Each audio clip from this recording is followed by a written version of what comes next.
Dear student, मैं मंजू शाक्या आप सभी का अपने यूट्यूब चैनल साहित्य ग्राम पर एक बार फिर से स्वागत करती हूँ। आज हम क्लास 9th की कृतिका बुक का पाठ मेरे संग की औरतें पढ़ेंगे, जिसे आज की समकालीन हिंदी कथा साहित्य की महत्वपूर्ण हस्ताक्षर मृदुला गर्ग जी ने लिखा है। पाठ को प्रारंभ करने से पहले हम लेखिका के विषय में थोड़ा जान लेते हैं। मृदुला गर्ग जी का जन्म कोलकाता में 25 अक्टूबर सन 1938 में हुआ था। इन्होंने दिल्ली विश्वविद्यालय से MA अर्थशास्त्र विषय से किया और फिर 3 वर्ष तक ये दिल्ली में ही अपने सब्जेक्ट को पढ़ाती रहीं। इसके बाद इन्होंने विभिन्न शहरों में रहने के बाद 1974 से दिल्ली में रह कर के ही अब तक ये स्वतंत्र रूप से लेखन कार्य कर रही हैं। कथा साहित्य के अलावा इन्होंने अपने समय और समाज की समस्याओं पर बहुत सारे वैचारिक निबंध लिखे हैं। इनके कथ्य और शिल्प दोनों स्तरों पर गद्य लेखन की जो प्रचलित परिपाटी रही है, जिस ढर्रे पर पिछले लेखक बहुत सारे लिखते रहे हैं, उसको इन्होंने तोड़ा है। वह प्रतिष्ठित साहित्य अकादमी पुरस्कार की एक प्राप्तकर्ता भी हैं। इनके कुछ प्रसिद्ध उपन्यास बहुत फेमस रहे हैं। वो हैं उसके हिस्से की धूप, अनित्य, चितकोबरा और कठगुलाब। चितकोबरा और कठगुलाब इनके बहुत ज़्यादा प्रख्यात रहे हैं और इन्होंने जो भी उपन्यास लिखे हैं वो बहुत सारी विदेशी भाषाओं में, जैसे जर्मनी है, जापानी है, अंग्रेजी में उनका अनुवाद भी किया गया है और लोगों ने बहुत पसंद किया है। इनके द्वारा लिखी गई संपूर्ण कहानियों को 2 खंडों में विभाजित किया गया है। एक पुस्तक का नाम है संगति और विसंगति। ठीक है, कुछ निबंध भी इन्होंने लिखे हैं, वो रंग ढंग हैं, चुकते नहीं सवाल, ये इनके निबंध संग्रह की पुस्तक का नाम है। अब हम पाठ के विषय में समझ लेते हैं कि पाठ ये कैसा है, उन्होंने क्यों लिखा है। मेरे संग की औरतें एक नए प्रकार की शैली में लिखा गया संस्मरणात्मक गद्य है। संस्मरणात्मक का मतलब होता है कोई पुरानी यादों पर आधारित जब कोई लेखक लेख लिख देता है तो उसको संस्मरणात्मक लेख भी कहते हैं। ये रेखा चित्र के तरह ही होता है। आपने महादेवी वर्मा की बहुत सारी रचनाएं पढ़ी होंगी, कहानियाँ, जैसे गिल्लू है, सोना है, ये सारा क्या है, वो उनका रेखा चित्र है। वो भी यादों पर ही आधारित था और ये भी आपका संस्मरण पर ही आधारित पाठ है, जिसे लेखिका रोचक ढंग से प्रस्तुत करती हैं। इस पाठ के माध्यम से उन्होंने अपने संबंधियों के जीवन और उनकी कार्यशैली का वर्णन करते हुए जीवन की तमाम विशिष्ट घटनाओं और ऊहापोह मतलब उलझनों को सामान्य के अनुभव क्षेत्र की वस्तु बना करके प्रस्तुत किया है यहाँ पर। ठीक है, परंपरागत तरीके से जीते हुए भी किस प्रकार से लीक से हटकर सबसे अलग हट करके कैसे जिया जाता है, यह पाठ ऐसी औरतों पर ही केंद्रित है। उसमें उनकी माँ और उनकी नानी दोनों प्रमुख हैं। चलिए तो हम अब चैप्टर शुरुआत करते हैं कि लेखिका कहने लगती है कि मेरी एक नानी थी, जाहिर है मैंने कभी उन्हें देखा भी नहीं था। मेरी माँ की शादी से पहले ही शायद उनकी मृत्यु हो गई थी। शायद नानी से कहानी न सुन पाने के कारण बाद में हम तीनों बहनें ही खुद कहानियाँ लिखने लगी। क्या कहती है लेखिका कि शायद हम नानी नहीं थी हमारी, और शायद यही एक विशेष कारण रहा होगा कि बड़े होकर के हम लोग स्वयं कहानियाँ लिखने लगी। नानी से कहानी भले न सुनी हो, नानी की कहानी हमने ज़रूर सुनी और बहुत बाद में जा कर के उसका असली मर्म मुझे समझ में आया। पहले इतना ही जाना कि मेरी नानी पारंपरिक अनपढ़ और पर्दानशी औरत थी। पर्दानशी का मतलब होता है जो स्त्री पर्दा करती है, उसको पर्दानशी भी कहते हैं। और यहाँ पर ये शब्द क्या है, आपका फारसी भाषा का है। ठीक है, जिसके पति शादी के तुरंत बाद उन्हें छोड़ करके बैरिस्ट्री पढ़ने विलायत चले गए। बैरिस्ट्री का मतलब होता है वकालत की पढ़ाई करने। ठीक है, कैम्ब्रिज विश्वविद्यालय से डिग्री लेकर के जब वे वापस भारत लौटे और विलायती रीति रिवाजों के संग अपने जीवन को गुजारने लगे, अर्थात वो उसी ढंग से अपने आप को रखने लगे। नानी के अपने रहन सहन था उन पर उनका कोई असर नहीं पड़ा, है ना। और ना ही उन्होंने नाना जी पर अपनी इच्छा आकांक्षा या पसंद नापसंद का कभी भी इजहार नहीं किया। वैसे तो लेखा की नानी बहुत कम बोलती थी, लेकिन जब कम उम्र में उन्होंने खुद को मौत के करीब पाया और उनकी 15 वर्षीय एक इकलौती बेटी जो लेखा की माँ थी, उसकी शादी की फिक्र ने उनको बहुत अधिक डरा दिया। वे एकदम से मुँह जोर हो गई, मतलब सबसे सवाल जवाब करने लगी, बहुत बोलने वाली बन गई। जो महिला शांत थी, है ना, वो अचानक से बोलने लग गई। क्यों? क्योंकि वो उसको अपनी मौत का गम सता रहा था कि मेरी मौत के बाद मेरी बेटी का क्या होगा, है ना। नाना जी से उन्होंने कहा कि वे पर्दे का लिहाज छोड़कर उनके दोस्त एक थे स्वतंत्रता सेनानी नाना के दोस्त प्यारेलाल शर्मा से मिलना चाहती थी। यह जब सबने सुना तो बड़े दंग हो गए। जिस पर्दानशी औरत ने पराए मर्द से क्या खुद अपने मर्द से मुंह खोल करके बात नहीं की थी, आखिरी वक्त में अजनबी से वो क्या कहना चाहती है, ऐसा सवाल सबके मन में उठने लगा। पर नाना ने वक्त की कमी और मौके की नज़ाकत को समझा और उनकी बात की अहमियत को जाना, और उन्होंने सवाल जवाब में वक्त बर्बाद करने के बजाय फ़ौरन जाकर के अपने दोस्त को ले आए और अपनी बीवी के हुजूर में पेश कर दिया, अपनी बीवी के सामने पेश कर दिया, अर्थात लेखा की नानी के सामने पेश कर दिया उनको। कहा भी जाता है ना कि मरते हुए व्यक्ति की प्रत्येक इच्छा को पूरा करना चाहिए, तो यहाँ पर भी उनके नाना ने ये काम किया।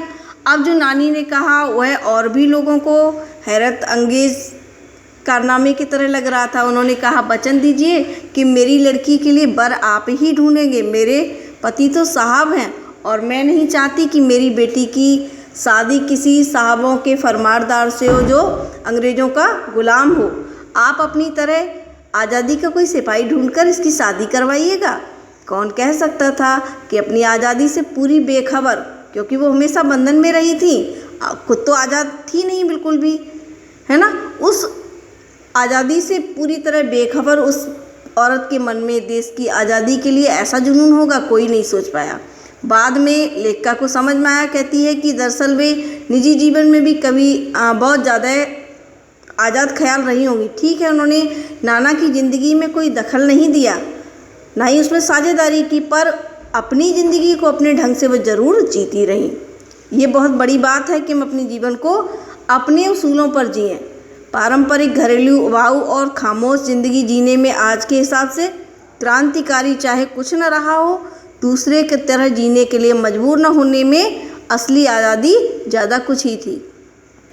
अब आगे लेखिका बताती हैं कि खैर कोई बात नहीं, जो हुआ सो हुआ, नानी तो चली गई और इस तरह मेरी माँ की शादी ऐसे पढ़े लिखे होनहार लड़के से हुई जिसे आज़ादी के आंदोलन में हिस्सा लेने के अपराध में ICS के इम्तहान में बैठने से रोक दिया गया और उसकी जेब में पुश्तैनी पैसा धेला, 1 रुपया भी नहीं था पुरखों का।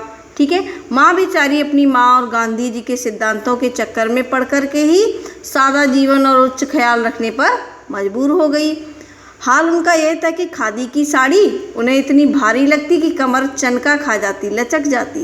रात रात भर जाग कर वे उसे पहनने का अभ्यास करती रहती, जिससे दिन में कोई उन्हें शर्मिंदा न कर सके। कुछ ऐसी वे नाजुक थी कि उन्हें देखकर उनकी सास यानी लेखा की दादी कहा करती थी कि हमारी बहू तो ऐसी है कि धोई पोछी और छीके पर टांग दी। छीका जानते हैं आप लोग? पुराने ज़माने में गांव में एक रस्सी से डलिए के आकार का बुन लिया जाता था रस्सी से, और उसको छत से या किसी लकड़ी से बांध दिया जाता था ऊपर, और उसी पर दही है, दूध है, उसको टांग दिया जाता है जिससे बिल्ली या कोई जानवर उसको ना खराब ना कर सके। उसको छीका कहते हैं। ठीक है, तो वो इतनी मतलब नाजुक थी कि वो उपमान दे देती कि छीके पर टांग दी। गनीमत रही कि किसी ने उन्हें छीके पर से उतारने की कोशिश नहीं की, अर्थात उनका जैसा स्वभाव था उन्हें उसी प्रकार से रहने दिया। किसी ने उन्हें बदलने की कोशिश ही नहीं की। इसकी भी 2 वजह रही होंगी। पहली यही कि हिंदुस्तान के तमाम बासिंदों लोगों की तरह उनके ससुराल वाले भी साहबों के खासे अभिभूत थे, मतलब अंग्रेज़ों के ज़्यादा हिमाकती थे, और मेरे नाना तो पक्के साहब माने जाते थे क्योंकि वो तो बिलायत से पढ़ कर के आए थे। बस जात से भी हिंदुस्तानी थे और रहन सहन से पूरी तरीके से अंग्रेज़ थे। मज़े की बात यह थी कि हमारे देश में आज़ादी की जंग लड़ने वाले ही अंग्रेज़ों के सबसे बड़े प्रशंसक थे। वास्तव में ये बात एकदम सत्य है कि जो खुद स्वतंत्रता संग्राम की लड़ाई लड़ रहे थे वो अंग्रेज़ों की प्रशंसा भी करते थे। गांधी, नेहरू हो या मेरे पिताजी के घर वाले, भले लड़का आज़ादी की लड़ाई लड़ते जेब खाली और शौहरत सिर करता रहे, दबदबा उसके साहबी ससुर का ही था। अर्थात जो पिताजी थे उनके लेखिका के, उनका समाज में प्रभाव उनके ससुर जी की वजह से था। इससे बड़ी बात क्या होगी कि ससुर जी ने ऐसी नाजुक जान लड़की उनको सौंप दी, और इससे बड़ी कोई परिकथा हो ही नहीं सकती थी। नानी की सनक भरी आखिरी ख्वाहिश और नाना की रजामंदी वे रोमांचक उपकथाएँ थीं जो कहानी के तिलिस्म को और गाढ़ा बना देती थी। दूसरी वजह माँ की एक अपनी शख्सियत थी। उनमें खूबसूरती, नज़ाकत, गैर दुनियादारी के साथ ईमानदारी और निष्पक्षता, वो बहुत सरल थी। इस तरह से घुली मिली थी उनके अंदर कि परिजात से कम जादुई नहीं मालूम पड़ती थी, वो परियों के समान लगती थी। उनसे ठोस काम करवाने की कोई सोच ही नहीं सकता था। हल्का फुल्का ही काम उनको दिया जाता था। हर ठोस काम, हवाई काम के लिए उनकी राय ज़रूर मांगी जाती थी घर में, और वो जो भी राय देती थी वो पत्थर की लकीर हो जाती थी।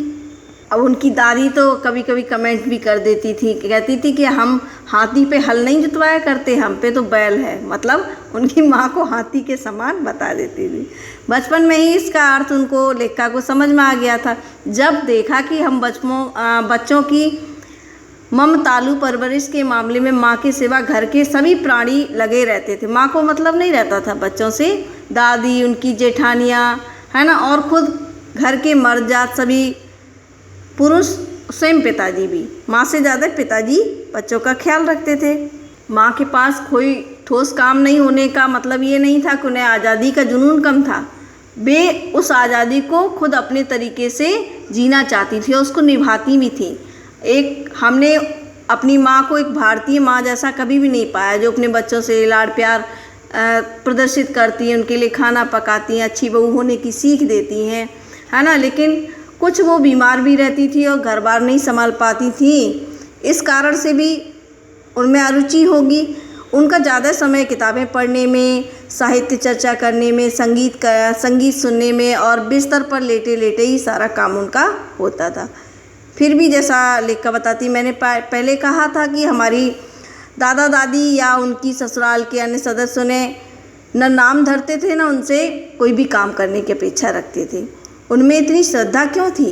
क्योंकि वह पत्नी, माँ और बहू के किसी प्रचलित कर्तव्य का पालन नहीं करती थी। साहबी खानदान के रौब के अलावा मेरी समझ में 2 कारण आए हैं। लेखिका बताती, वे कभी झूठ नहीं बोलती थी।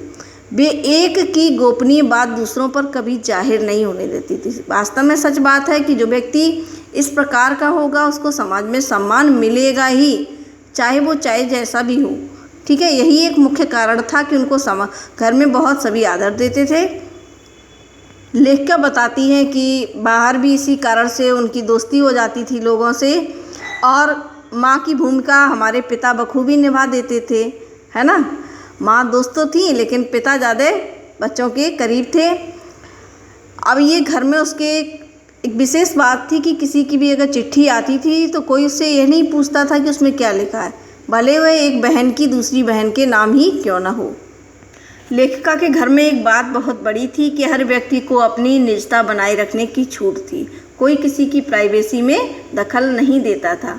ठीक है, 3 बहनें थी लेखिका, और छोटा भाई भी लेखन के हवाले हो गया, वो भी लिखने लगा। सब लीक से खिसक चुके थे। अपने पूर्वजों में माँ और नानी ही रही होती तो गनीमत रहती, पर अपनी तो परदादी भी थी। लेखिका कहती है कि सब तो लीक से हट करके थे, उनमें मेरी परदादी सबसे अधिक बढ़ करके थी। परदादी मतलब दादी माँ की सास, जिन्हें कतार से बाहर चलने का शौक़ था। उन्होंने व्रत ले रखा था कि अगर खुदा के फजल से, खुदा की करम से उनके पास कभी 2 से अधिक धोतियाँ हो जाएंगी तो वो तीसरी किसी को भी दे देंगी, दान कर देंगी। जैन समाज में अपरिग्रह मतलब संग्रह से अधिक कुछ भी ग्रहण न करना, ऐसी सनक बिरादरी बाहर हरकत नहीं मानी जाती। यहाँ तक तो सब कुछ ठीक था, लेकिन उनका असली रूप कब देखने के लिए मिला? जब लेखिका बताती हैं कि उनकी माँ पहली बार गर्भवती हुई और परदादी ने मंदिर में जाकर के मन्नत मांग ली कि पतोहू को पहला बच्चा लड़की हो। अभी इतनी भी मन्नत मांग करके उन्हें चैन नहीं पड़ा। उसे भगवान और उनके बीच पोशीदा बनाए रखने के लिए सरेआम, और उन्होंने क्या किया, सरेआम ऐलान कर दिया कि मैं तो भगवान से ये मांग करके आई हूँ। लोगों के तो मुंह खुले के खुले रह गए, ये तो बड़ी बेजा चीज़ मांग करके आई हैं। यह भी नहीं कह सकते थे खानदान में पुश्तों से लड़कियाँ पैदा नहीं हुई, इसलिए माँ जी बेचारी कन्यादान के पुण्य के अभाव को पूरा करने के चक्कर में थी। ये भी बात नहीं था कि हाथ पीले करना चाहती थी, क्योंकि पिताजी नहीं, दादा की बहुत सारी बहनें मौजूद थीं। हाँ, पहला बच्चा हर बहू का बेटा होता रहा था। खैर, माँ जी ने अपनी तरफ से कोई सफाई नहीं दी, बल्कि मंदिर जाकर के मन्नत दोहराती रही। पूरा नुक्कड़ गांव जानता था कि माँ जी का भगवान के साथ कैसा सीधा सीधा तारतम्य जुड़ा है ना, बेतार का तार, जिसे वायरलेस कहते हैं। अर्थात वह भगवान से मांगती और उधर से भगवान तथास्तु कहते, और उनकी पोती उनकी गोद में आ जाती। पर दादी माँ की आरजू किस कदर रंग लाई, उसका भी उन्हें गुमान न रहा होगा, पता ही नहीं उनको चला। लड़की की मन्नत मांगने के कारण भगवान भी कुछ अफरा तफरी में बेचारे आ गए होंगे, और उन्होंने क्या किया कि एक दो नहीं, पूरी 5 कन्याएं एक एक करके धरती पर उतार दी, है ना, माँ की गोद में डाल दी। अब भगवान जी को क्या कहें, माँ जी के सामने तो नामी चोर भी अफरा तफरी में आ जाते। वो एक और कहानी बताने लगती हैं कि अरे वो तो भगवान जी थे, लेकिन चोर की वो कहानी बताती है।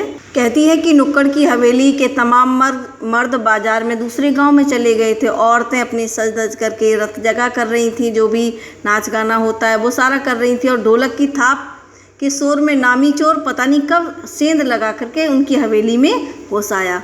इसकी किसी को भी खबर नहीं हुई, पर चोर था बेचारा बदकिस्मत। जिस कमरे में घुसा उसमें माँ जी सोई हुई थी। औरतों के शोर से बचने के लिए अपना कमरा छोड़ करके दूसरे के कमरे में सो गई थी। अब बेचारा चोर तमाम जोग्राफिया दिमाग में बैठा करके उतरा था कि उसे क्या करना है, क्या नहीं करना है, कैसे चोरी करनी है। इतनी बड़ी बूढ़ी पुरखिन जगह बदल लेगी, वो पहले से रेखी करके आया होगा कि इतनी बड़ी बूढ़ी जो बुजुर्ग है वो अपनी जगह बदल लेगी। खैर, बुढ़ापे की नींद ठहरी, जानते ही हैं कि बड़े बूढ़े तुरंत एक खटके से जग जाते हैं, और चोर के दबे पाँव की आहट से ही दादी की नींद खुल गई। कौन? माँ जी ने इत्मीनान से पूछा। माँ जी मैं, चोर ने युगों से चला आता पारंपरिक असंगत जवाब दिया। पानी पिला? माँ जी ने कहा। जी मैं, चोर झिड़क करके रह गया। तब तक वह माँ जी के बराबर में टटोल करके देख चुकी थी कि लोटा जो पानी का था वो खाली था। उन्होंने कहा, यह ले लोटा और कुएं से पानी भर ला, पर देख कपड़ा इसके मुंह पर कस करके बांधियो और तरीके से पानी छान करके लइयो, है ना, छान करके अच्छे से लाना।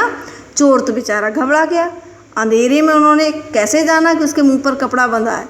अब वो बेचारा चकरा गया कि इन्होंने ये कैसे जाना कि मेरे मुंह पे कपड़ा बंधा, जबकि उन्होंने क्या कहा था कि लोटे पर अच्छे से कपड़ा बांध करके लाना। भगवान से उनका तार जुड़ा होने की चोर को भी खबर थी कि भगवान से इनका अच्छा सा बढ़िया रिश्ता है। पर बुढ़िया भांग भी छानती होगी, एकदम यकीन नहीं हुआ। किसी से कुछ हैरान परेशान उठा, जल्दी कर भाई। तभी माँ जी ने फिर कहा, अरे बड़ी तेज़ी से प्यास लगी है, बड़ी तेज़ प्यास लगी है। अब चोर तो, पर मैं तो चोर हूँ। बेचारा घबराहट के मारे धर्म संकट में सच बोल गया। इस पर लेखका की माँ ने कहा, अरे हुआ करे तू चोर, मुझे क्या फ़र्क पड़ता है, पहले तू प्यासे को पानी पिला, लेकिन मेरा तू धर्म भ्रष्ट मत कर देना। लोटे के मुंह से कपड़ा मत हटाना, हाथ रगड़ करके अच्छे से धो लीजो और पानी कपड़े से छान करके ही भरियो। अब चोर बेचारा धर्म संकट में पड़ गया। पूछने लगा कि आप चोर के हाथ का पी लेंगी, कहा ना तुझसे रगड़ करके धो लीजो। सब नाच गाने में लगे, तेरे और भगवान के सिवा कौन धरा है जो मुझे पिलाएगा।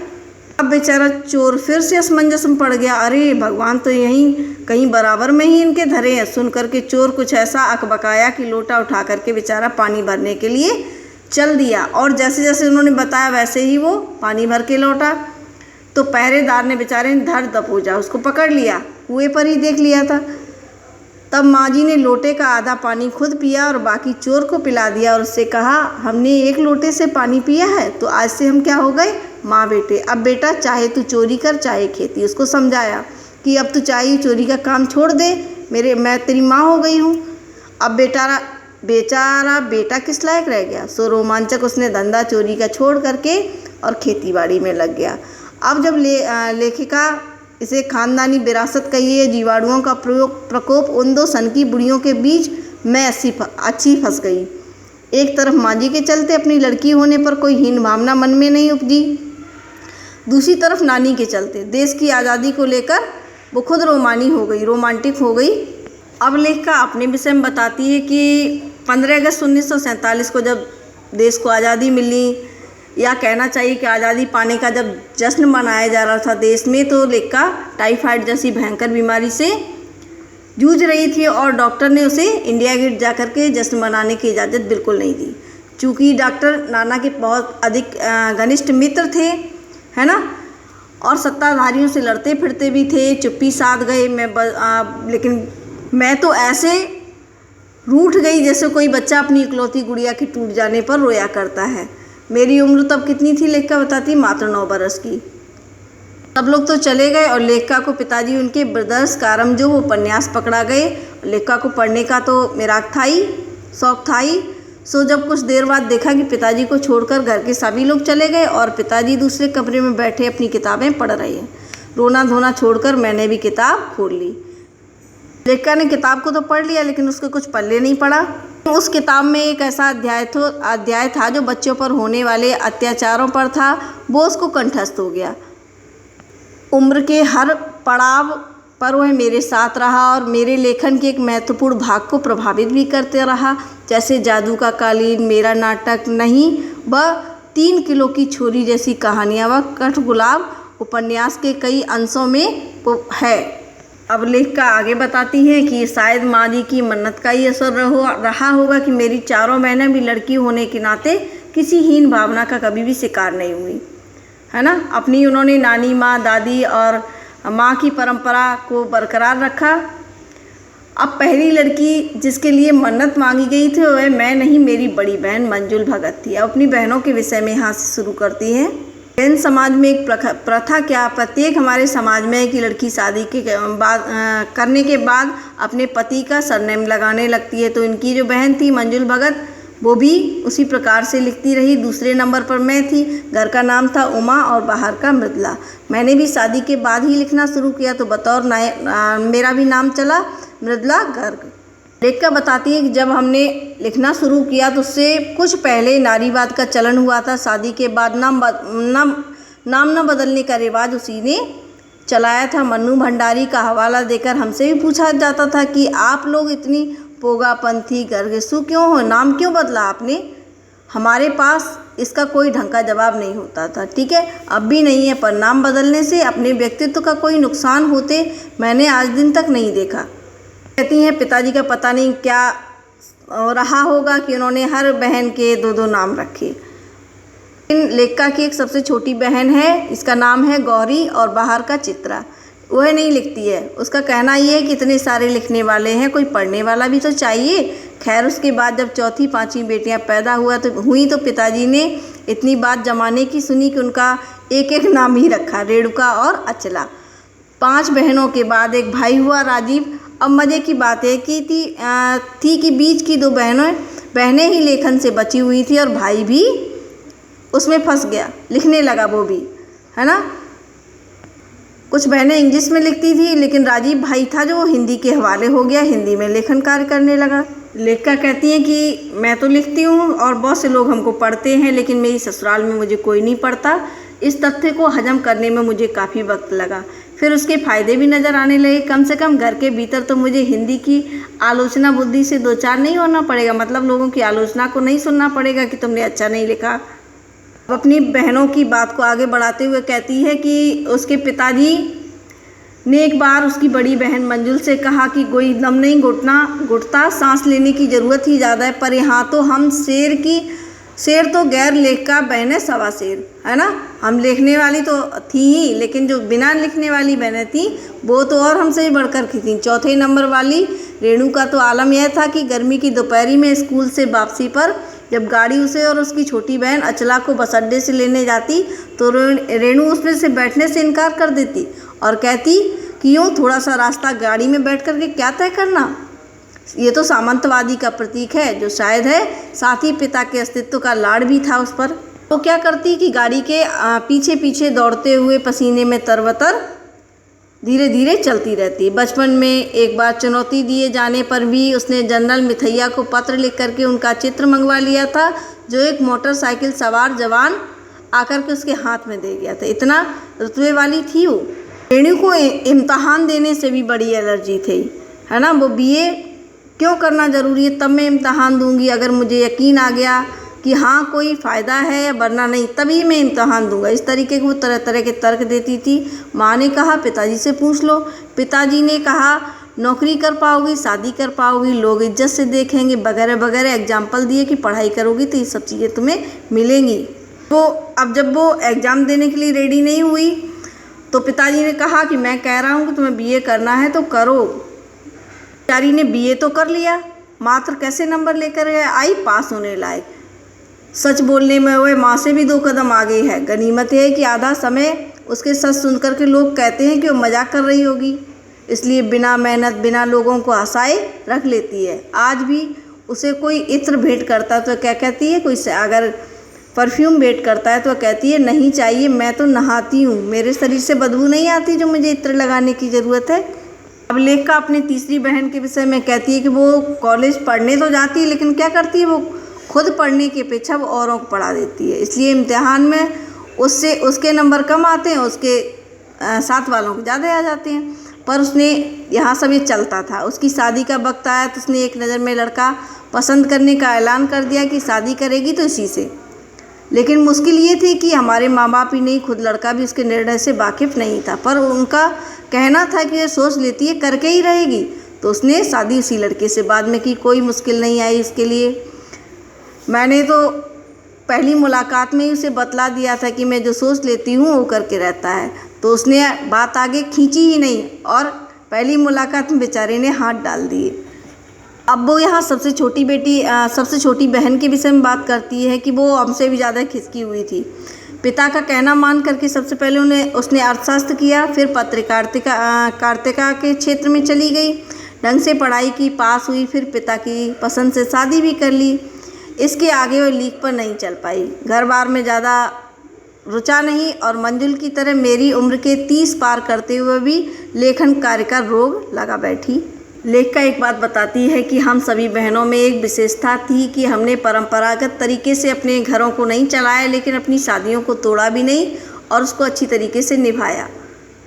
सब ये मानती थी कि बार बार पुरुष बदलने से कोई कार्य सिद्ध नहीं होता। घर के अंदर रहते हुए हम अपनी मर्जी से अगर जी लें तो यही हमारे लिए काफ़ी है। अब शादी के बाद बताती है लेखिका कि मैं बिहार के एक छोटे से कस्बे डालमिया नगर में रही, जहाँ मर्द औरत चाहे पति पत्नी क्यों न पिक्चर देखने भी जाते तो अलग अलग दबड़ों में बैठते थे, मतलब एक लाइन में बैठ भी नहीं सकते थे, इतना वहाँ पर भेदभाव था। और लेखिका ने थोड़ा प्रयास करके बहुत सारे नाटक किए पराई मर्दों के साथ और उससे कुछ पैसा उसने इकट्ठा कर लिया और वो वहाँ से कर्नाटक के एक छोटे कस्बे बागलकोट में पहुँच गई। अब कहती है कि मेरे 2 बच्चे थे, दोनों बड़े हो चुके, स्कूल जाने लायक उम्र पर थे, लेकिन वहाँ पर कोई ढंग का स्कूल नहीं था। उन्होंने लोगों से राय ली और एक कैथोलिक बिशप से दरखास्त भी की कि वहाँ पर एक सीमेंट का अच्छा पक्का प्राइमरी स्कूल खोल दे। पहले तो उन्होंने कहा कि क्रिश्चियन जनसंख्या यहाँ पर कम है, इसलिए वो स्कूल नहीं खोल सकते। मैंने गैर क्रिश्चियन बच्चों को भी शिक्षा पाने के लायक सिद्ध करते हुए अपना प्रयास था वो जारी रखा, लेकिन उन्होंने हमारी बात को नहीं माना। वो कहने लगे क्या गारंटी है कि स्कूल चलेगा ही, तो वो कहती स्कूल के बारे में तो गारंटी छोड़िए, आप ये बताइए कि किसी के भी बारे में आप यकीन दिलाया जा सकता है कि वो अगले 100 बरस तक चलेगा। उस बिशप ने कहा कि ये तो आपकी समस्या है, मेरी समस्या नहीं कि आपके बच्चे नहीं पढ़ पाएंगे। बात कड़वी थी लेकिन 100% सच थी। वास्तव में गार्जियंस की जिम्मेदारी होती है कि वो बच्चे को पढ़ा सकता है या नहीं। अब सच के आगे सिर झुकाने की हमारी बचपन की आदत थी, तो मैंने तय कर लिया कि मैं खुद अंग्रेजी, कन्नड़, हिंदी तीनों भाषाएं पढ़ाने वाला प्राइमरी स्कूल खोलूंगी और कर्नाटक सरकार से उसे मान्यता भी जरूर दिलवाऊंगी। वहाँ के अनेक मेहनती और खिसके लोगों की मदद से मेरा ये व्रत पूरा हो गया और फिर बाद में उसी स्कूल में बहुत सारे अफसरों के बच्चे भी पढ़े। लेखिका ऐसे बहुत से उदाहरण बताती है कि मेरे जिद्दीपन के बहुत सारे ऐसे उदाहरण हैं, और बताती है कि जो शुरू से अब तक लीक से खिसका अपनी राह खुद तलाशता रहा है, जिद्दीपन उसका, पर सब कुछ कर लेने पर भी मैं अपनी छोटी बहन रेणु के मुकाबिल नहीं पहुंच सकती। 1950 के अंतिम दौर में एक रात दिल्ली में एक साथ 9 इंच बारिश हो गई। बताइए, अब दिल्ली की खासियत तो यह है कि वहाँ थोड़ा सा ही पानी बरसे तो नालों में बाढ़ सी आ जाती है, पुलों के नीचे पानी भर जाता है और सब यातायात ठप हो जाता है। उस कयामती बारिश ने सारे दफ्तरों, तल्लों, फाइलों सब कुछ पानी में तैरने लगती हैं। ठीक है, अगली सुबह किसी तरह का कोई वाहन सड़क पर नहीं निकला था। जाहिर था कि रेणु के स्कूल की बस भी उसको लेने नहीं आई, लेकिन कोई बात नहीं, वो तो पैदल ही कहने लगी कि मैं पैदल चली जाऊँगी। सबने समझाया स्कूल बंद होगा, इतनी बारिश में कहाँ स्कूल खुलेगा, मत जाओ। उसने कहा हमको कैसे पता, हमें तो कोई सूचना तो आई नहीं कि स्कूल बंद है। लेखिका के यहाँ फ़ोन तो लगा था, लेकिन वो बारिश की वजह से वो भी बंद था, तो फ़ोन करके भी नहीं स्कूल पूछ सकती थी। गनीमत ये थी कि बारिश एक मुश्त बरस लेने के बाद थोड़ी सी थम गई थी। सड़कों पर पानी था और बरस नहीं रहा था, तो रेणु जो थी 2 मील पैदल चल कर के स्कूल पहुंची। जैसा हमने कहा था कि ये बंद था, चौकीदार रेणु को देख कर के दंग रह गया, पर रेणु को कोई उसका मलाल नहीं था, है ना, कोई पछतावा नहीं था। वह वापस 2 मील फिर वैसे ही घर लौट आई। सबने कहा तो हमने तो भाई पहले ही कहा था तुमसे। उसने कहा स्कूल बंद तो था, मैं वापस आ गई, इसमें आपका कहना कहाँ से आ गया। सोचती हूँ कैसे रोमांच का अनुभव हुआ होगा उसे उस दिन, जो 2 मील वो पानी में पैदल चल करके गई, 2 मील वापस आई। जगह जगह पानी से लब करते सुनसान शहर में निचाट अकेले, केवल अकेले अपनी धुन में मंजिल की तरफ चलते चले जाना। सच अकेलेपन का मज़ा ही कुछ और होता है, अपनी धुन, अपनी स्वतंत्रता, बात ही कुछ और होती है। तो आपने पढ़ा कि लेखिका कैसे अपनी धुन की पक्की थी, उसने जो सोचा करने के लिए अपने जीवन में वो कर पाई और प्राप्त किया उसने बहुत कुछ। यदि आप लोगों को ये पाठ अच्छा लगा, समझ में आया, तो प्लीज़ शेयर कीजिए लोगों के साथ और चैनल को सब्सक्राइब भी कीजिए। धन्यवाद।